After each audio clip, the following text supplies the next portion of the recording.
mama na Yesu we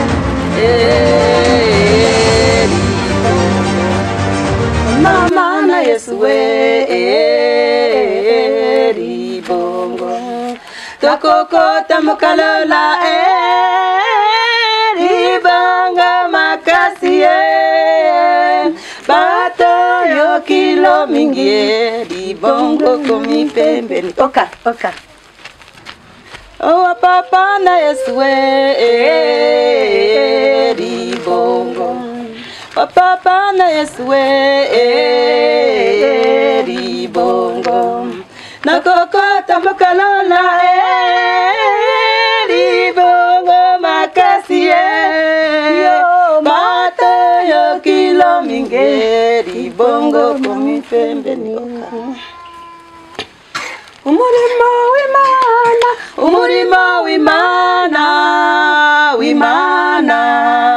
w'Imana sumuntu ukwiye kuwukora utarebye ku muntu cyangwa ku nyungu sa ukitanga ukaba nka Yosuwa ati nge n'inzu yanjye n'umuryango wanjye wose tuzayikorera umurimo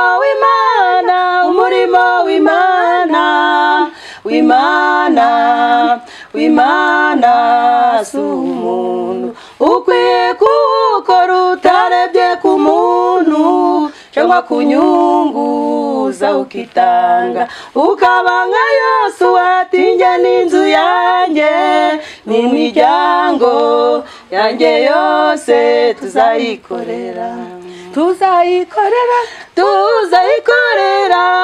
mu busore bwacu uko nakoreye Imana uzasabiriza cyangwa ngakorwe n'isoni ndawe keretse abayisuzugura bakava mu byayo nibo bazamwara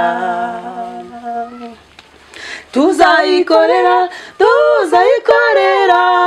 mu busore bwacu uko nawakoreye Imana uzasabiriza cyangwa ngakorwe n'isoni nawe keretse abayisuzugura bakava mu byayo nibo bazamwara umurimo w'Imana tuzawukora haba mu mbeho haba mu zuba nitugeraho kwiruka tuzirukanga aho guca bugufi tuzaca bugufi Imana nyirawo ihabwa icyubahiro umurimo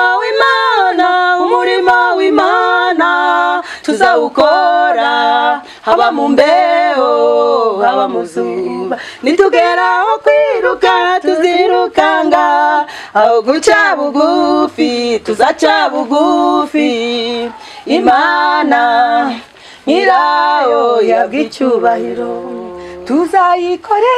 tuzayikorera mu busore bwacu uko nawakoreye Imana uzasabiriza cyangwa ngakorwe n'isoni nawe keretse abayisuzugura bakava mu byayo nibo bazamwara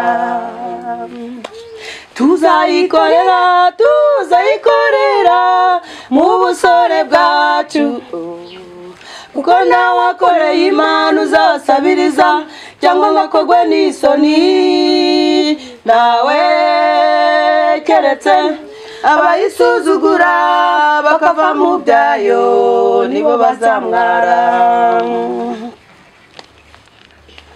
nubwo hari Batobiya n'Abasandibarati bashinzwe kuduca intege ngo tubivemo ntibazadushobora kuko dufite Imana yafashije Nehemiya natwe izadufasha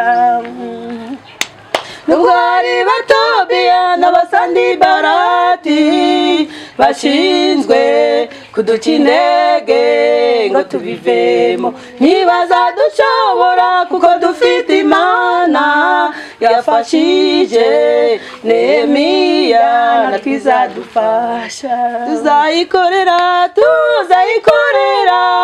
mu busore bwacu, kuko nawe wakoreye Imana uzasabiriza cyangwa ngakorwe n'isoni. Nawe keretse abayisuzugura bakava mu byayo nibo bazamwara. Tuzazamuka imisozi tuzayikorera mu busore bwacu, kuko nawe wakoreye Imana uzasabiriza cyangwa ngakorwe n'isoni. Nawe keretse abayisuzugura bakava mu byayo nibo bazamwara. Bakunzi ba Evangeli Mama DM TV, turagarutse tubazaniye ijambo ry'Imana rivuga buryo ki waba warakoreye Imana warangiza ugasubira mu byaha. Imana ntabwo ibyishimira mwene data. Imana ntabwo yishimiye kuba warasubiye inyuma. Imana ntabwo yishimiye kuba waravuye mu buririmbyi ukava mu budiakoni ukava mu bupasteri. Uwiteka Imana wo mu ijuru ntabwo ibyishimiye. Mbere ya byose rero kugatwumva ijambo, munyemerere mu ntega amatwi dusenge Imana.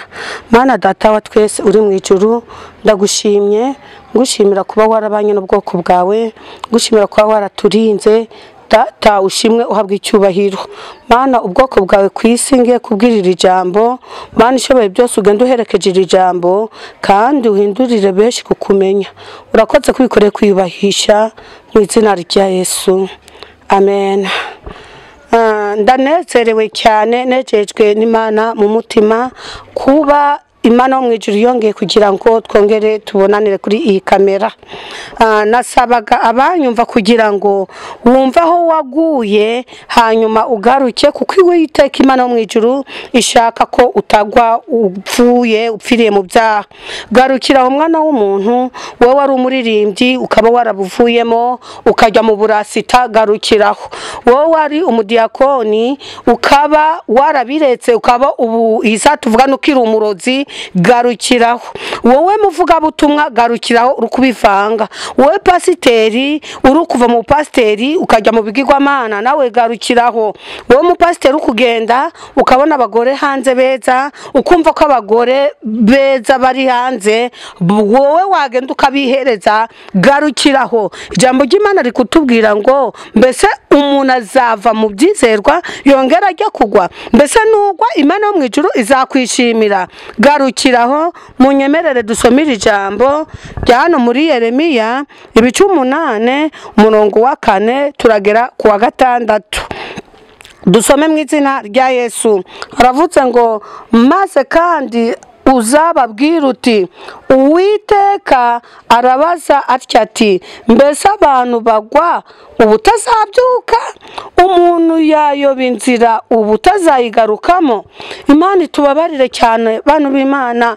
Imana wo mu ijuru kumbwira ngo nongere mbabwire nti mbese umuntu azagwa ubutazabyuka, ngo kandi uzayoba inzira ubutazayigarukamo? Wowe waguye, ndagusabye, Imana iri kuvuga ngo ubyuke. Wowe wari umuririmbyi, Imana iri kuguhamagara ngo subira mu mwanya wawe. Hari abantu bitwaje covid ngo ntabwo bajya mu murimo, nyamara wabona ariko kanya ko kugira ngo wihererane n'Imana. Imana iri kuvuga ngo muve mukavuye muvugane n'Imana. Haleluya. Muntu rukunyumva, waba waravuye mu byizerwa ukava mu budiakoni, uwasengeraga itorero ukaba utagisenga, Imana iri kuvuga ngo garuka, kuko umurimo wawe ntawe wawisigiye. Imana aho yagushize iri kwagushaka ikakubura, yagushaka ikakubona mu buzimwe, yagushaka ikakubona mu mafaranga, mu bucuruzi hirya hirya no hino, Imana irashaka ngo ugaruke, ngo ikitwaza indwara cyangwa gufunga amakanisa cyangwa se amatorero. Imana iri kuvuga ngo garukiraho, nk'uko ijambo ry'Imana rivuze ngo mbese uzagwa ubutazabyuka.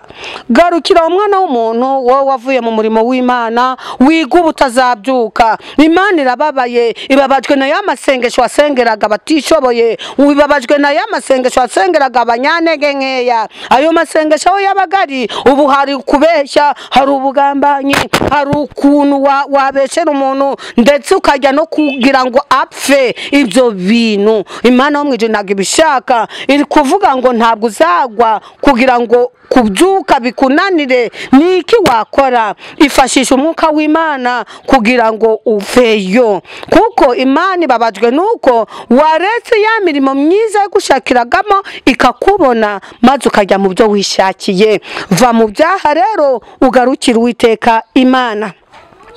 Reka twumvire iri somo rya hariya muri Yeremiya ibice 4:5 bavuga ngo none se ubu bwoko bw'i Yerusalemu kuki bwasubiye inyuma bakagenderaniranaho bakundira uburiganya bakanga kugaruka.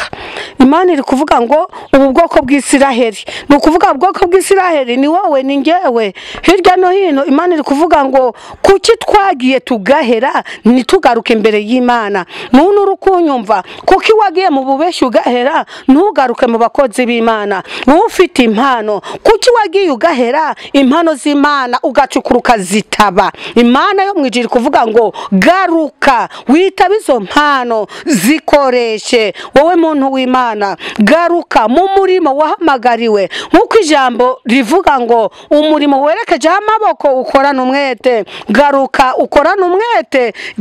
Waba uririmbye Imana yaguhaye, korana umwete, ndetse za mpano Imana yaguhaye. Wowe wanze kuvuga ibyo Imana yagutumye, Imana iravuze ngo garuka ugende. Garuka ugende muntu w'Imana, garuka ugende. Imana iri kukwinginga kugira utazahura na bya byorezo bigiye kuzaza ku isi Imana yohereje kwica abantu. Kandi rata ibi byorezo bizabona babandi banze kumva, babandi banze kugarukira Imana. Ariko wewe ni wumva ugaruke. Garukira umwana w'umuntu, Imana irakwinginze ngo ugarukiraho.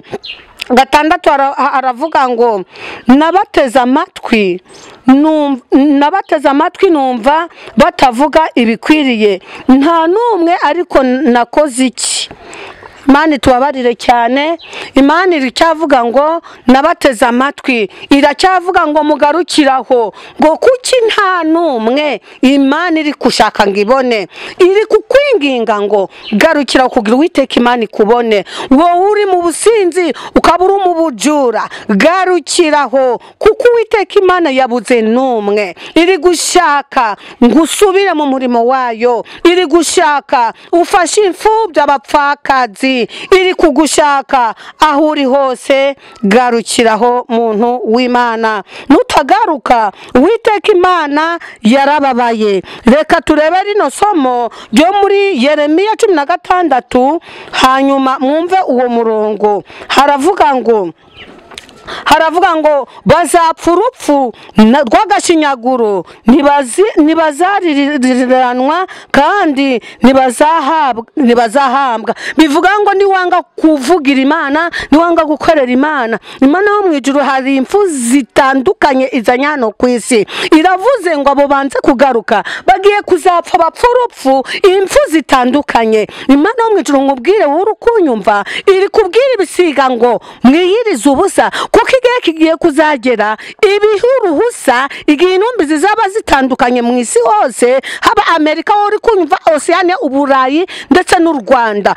Impfu nyinshi zigiye kuzaza, abantu bazararamika, ntawe uzabumva, kuko umubyeyi igihe kigiye kuzagera azifuza ubugumba.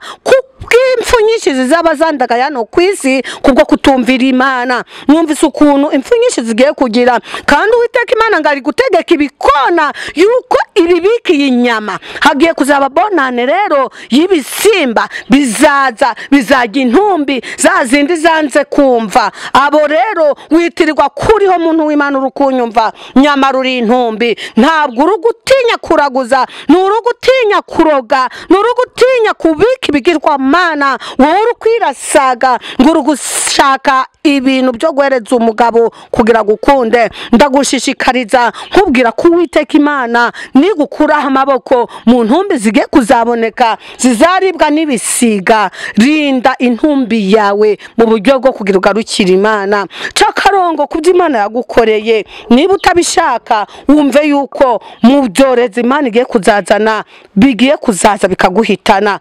Garukiraho mwana w'umuntu, garukiraho kandi uce akarongo kuri bya bindi Imana yagukoreye. Niki washinja Imana?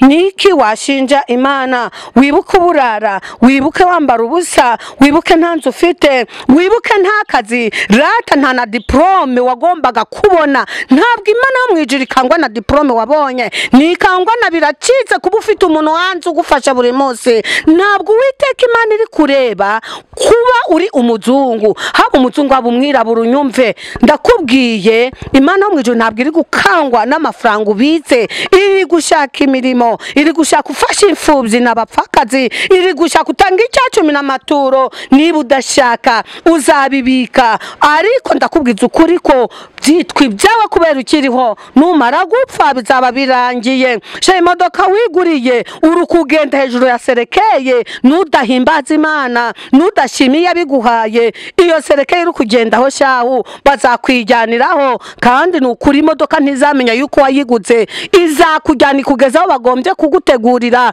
Nuhagera bazagushyiraho itaka, bazagushyiraho toni. Sha mu nshuti zawe uri kubana nazo muri iyi minsi, za nshuti zitakwereka inzira y'umusaraba, ntabwo izasigaramo. Nta nubwo muzabana mwakira gituro uretse Yesu Kristo w'i Nazareti. Ndagushishikariza rero kugarukiraho, ngwino wemerera Imana, niwe muzabana mu bintu mu byiza no mu rupfu muzabana.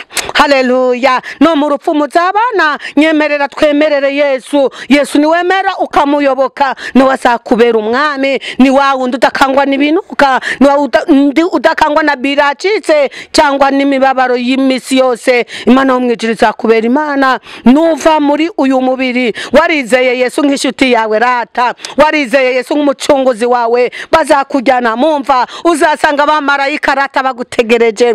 Oya haleluya! Icyamu ukazapfa nk'abakiranutsi. Ndagusabye ihana ibyaha upfe nk'uko abakiranutsi bapfa, ugira iherezo ryiza, kugira ngo hariya bazakujyana uzagenda uherekejwe n'inshuti nziza Yesu Kristo w'i Nazareti. Haleluya! Mbese washobora kugarukira Imana? Mbese washobora kuva mu businzi bwawe? Mbese washobora kumvira Imana ibyo ikubwira? Ndagusabye garukiraho. Abantu benshi inkundo zarakonje. Wa mubyeyi we wabaswaga uri kujya kusura abantu ndetse n'abarwayi ukabasengera, ariko isa Imana iri kugushaka ikakubura muri wa murimo yari yaraguhamagariye. Wa mubyeyi we ufite urukundo, wa mugabo we ufite urukundo, wa musaza n'umukecuru we ufite urukundo. Ndagusabye rero wongera urukundo, kuko udakunda ntabwo azimana. Nasabaga kugira ngo niwumva hari ikiguciriye urubanza ugarukiraho, kugira Imana yo mwijuru ikugire neza nayo ikugarukeho. Muteje isakaga, kandi ndababwiza ukuri ko nimugarukira Imana nayo izabagarukira. Murakoze cyane rero, nabashishikarizaga kubabwira ngo mugarukiraho, kuko Uwiteka Imana ashaka kugira ngo abantu bose bihane nayo itukirize igihugu. Murakoze abadukurikiranye kuri Evangeli Mama Dieme TV, mukomeze mudukurikirane kandi mushyigikira umurimo w'Imana. Imana rero ibahe umugisha, kandi cyane cyane mwita ku iherezo ryiza, kugira ngo ririya juru tuvuga, ririya juru turirimba tuzarigeranemo amahoro. Katurangizanye isengesho. Mana data wa twese turagushimye kubw'umurimo wawe Mana dukoze ngo Uwiteka Imana yo mu ijuru herekeza aya magambo uhindura abantu benshi kukumenya urakoze kubikore kwiyubahisha mu izina rya Yesu amen.